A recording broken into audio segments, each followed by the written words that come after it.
Olá, eu sou o professor Walter Colichon e essa é a aula sobre discretização de bacias, especificamente diferenciando modelos concentrados de modelos distribuídos e a discretização de modelos de bacias dentro do sistema REC-HMS. Vamos supor que a gente tem uma determinada região em que a gente tem um ponto de interesse. Esse ponto de interesse ele é o exutório de uma bacia hidrográfica com uma dada rede de drenagem. E a gente tem essa bacia hidrográfica. A gente pode representar ela num modelo hidrológico de uma forma concentrada, que seria representar toda a bacia como se fosse um único elemento, aplicando os métodos que a gente conhece de separação de escoamento, estimativa de chuva efetiva, e depois os métodos de hidrograma unitário para propagar a vazão gerada em qualquer local da bacia, desde aqui, das partes mais altas da bacia, até o exutório. Mas a gente tem outras opções também. A gente poderia, eventualmente, representar essa bacia hidrográfica utilizando três elementos espaciais. Uma subbacia representando a região hidrográfica desse afluente aqui, outra subbacia representando essa região aqui, e finalmente uma terceira subbacia representando a parte mais baixa da bacia hidrográfica. E em cada um desses elementos a gente poderia aplicar as mesmas técnicas de geração ou cálculo de chuva efetiva a partir da precipitação observada, da precipitação de projeto, e dos dados, características físicas de cada uma das subbacias.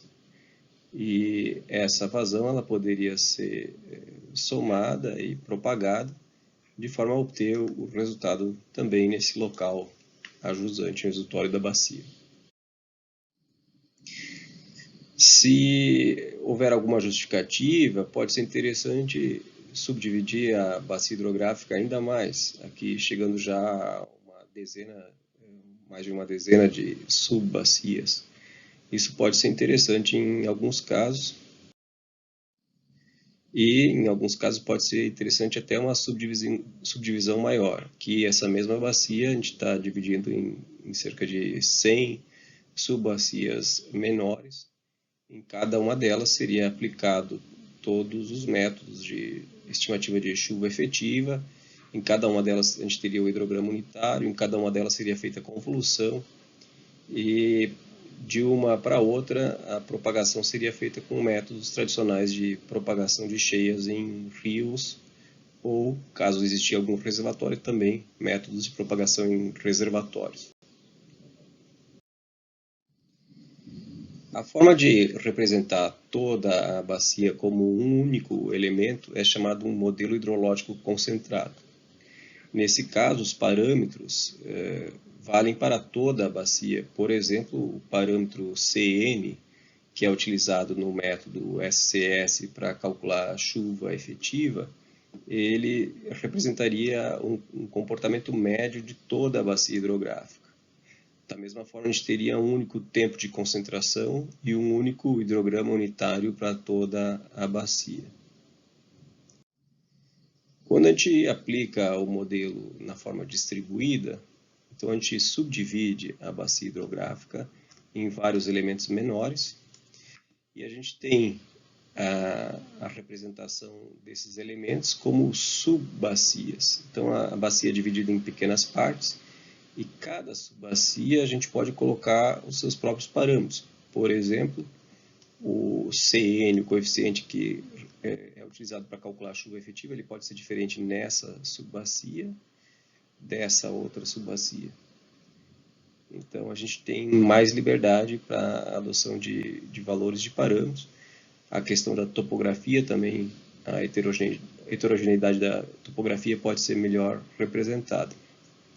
Por outro lado, adotando um modelo distribuído, surge a necessidade de cálculos de propagação interna ao longo da rede de drenagem, porque a vazão gerada nessa subbacia mais de montante, ela não chega imediatamente ao exutório da bacia. Ela percorre um longo caminho através desse rio principal até chegar nesse local aqui. Então é necessário um procedimento de cálculo dessa propagação da vazão ou da cheia até chegar ao exutório. Então a gente tem no modelo distribuído elementos do tipo subbacia, estão representados por esse ícone dentro do REC HMS, é uma gota caindo num recipiente com uma seta saindo desse recipiente, simbolizam então a transformação da chuva em vazão nas subbacias. E os elementos do tipo trecho de rio são representados de forma simplificada por linhas retas. Essa linha reta, na verdade, ela representa o rio, que não necessariamente é retilíneo. O rio que passa através da subbacia. Então, a bacia hidrográfica, a gente tem esse trecho de rio, por exemplo, aqui. Ele faz o papel, na verdade, desse trecho de rio aqui. A linha reta é só um ícone, uma forma de representar o rio que passa através da subbacia. Então, a subbacia 4, ela tem a geração de escoamento, está sendo representada nesse elemento aqui. Esse escoamento é calculado através de métodos de geração de chuva efetiva, hidrograma unitário. Então, a saída da bacia é esse local aqui. Nesse ponto, a vazão que chega da subbacia 4 ela é transferida para o trecho de rio que passa por dentro da subbacia 5. Mas a própria geração de escoamento da subbacia 5 é representada por um outro elemento, que é um elemento de subbacia. E esse, aqui nesse modelo, ele está conectado ao ponto final desse trecho de rio, que também é uma simplificação. Então, dentro do modelo hidrológico, na verdade, o que existe são os elementos. Somente essa estrutura de ligação entre os elementos é o que o modelo enxerga de fato. Então, cada um dos elementos ele tem que estar ligado a algum outro elemento. Uma subbacia, como a subbacia 1 aqui, ela fica ligada, nesse caso, a um trecho de rio. Ela é a vazão de entrada desse trecho de rio. Esse trecho de rio ele tem uma vazão de saída no final do trecho, onde ele encontra a vazão da subbacia 2. Essas duas vazões, cada um é um hidrograma, são somados esses hidrogramas, e eles se transformam na vazão de entrada do próximo trecho de propagação, que por sua vez recebe também a subbacia 3 no final, e todo o escoamento que vem do outro trecho de rio. E assim por diante. É feito esse cálculo até chegar ao exutório da bacia, que é representado aqui como um sumidouro nesse esquema simplificado. As vantagens que tem representar uma bacia com um modelo distribuído. Uma delas é poder representar bacias heterogêneas. A bacia pode ser heterogênea por conta do relevo, mais acidentado numa parte, menos acidentado na outra parte. Pode ser heterogênea em conta do tipo de solo ou cobertura vegetal. E também pode ser heterogênea em termos de precipitação. Pode ser que a chuva seja mais intensa numa parte da bacia e menos intensa em outra parte da bacia. Então, para poder representar essa variabilidade espacial, a gente tem que trabalhar com um modelo distribuído, ou seja, dividir a bacia em elementos menores. Outra vantagem do modelo distribuído é o caso que eu tenho, por exemplo, um elemento intermediário, como um reservatório. Então, eu posso representar esses elementos internos da bacia se eu utilizar uma subdivisão da bacia. Nesse caso aqui, eu estou representando a bacia como um único elemento, a minha vazão ela vai ser calculada nesse local apenas.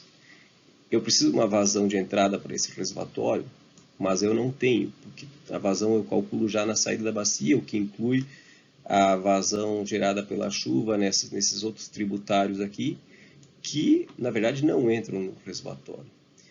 Então, eu posso adotar uma divisão da bacia em dois elementos. A primeira subbacia é toda a região que está montante do reservatório, e a segunda subbacia é toda a região que está a jusante desse reservatório. A vazão de entrada no reservatório é a vazão gerada nessa primeira subbacia. Já a vazão que chega ao exutório depende da vazão que sai do reservatório e da vazão que é gerada na segunda subbacia. Outra vantagem do modelo distribuído, é uma questão prática, é que é possível obter resultados em pontos internos, o que não seria possível caso eu representasse toda essa bacia como um único elemento.